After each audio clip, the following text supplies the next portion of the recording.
اور ان باغوں کے علاوہ 2 باغ اور ہیں، تو تم اپنے پروردگار کی کون کون سی نعمت کو جھٹلاؤ گے؟ دونوں خوب گہرے سبز، تو تم اپنے پروردگار کی کون کون سی نعمت کو جھٹلاؤ گے؟ ان میں 2 چشمے ابل رہے ہیں، تو تم اپنے پروردگار کی کون کون سی نعمت کو جھٹلاؤ گے؟ ان میں میوے اور کھجوریں اور انار ہیں، تو تم اپنے پروردگار کی کون کون سی نعمت کو جھٹلاؤ گے؟ ان میں نیک سیرت اور خوبصورت عورتیں ہیں، تو تم اپنے پروردگار کی کون کون سی نعمت کو جھٹلاؤ گے؟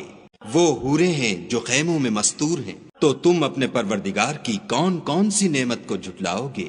ان کو اہل جنت سے پہلے نہ کسی انسان نے ہاتھ لگایا اور نہ کسی جن نے، تو تم اپنے پروردگار کی کون کون سی نعمت کو جھٹلاؤ گے؟ سبز قالینوں اور نفیس مسندوں پر تکیہ لگائے بیٹھے ہوں گے، تو تم اپنے پروردگار کی کون کون سی نعمت کو جھٹلاؤ گے؟ اے محمد صلی اللہ علیہ وآلہ وسلم، تمہارا پروردگار جو صاحب جلال و عظمت ہے، اس کا نام بڑا بابرکت ہے۔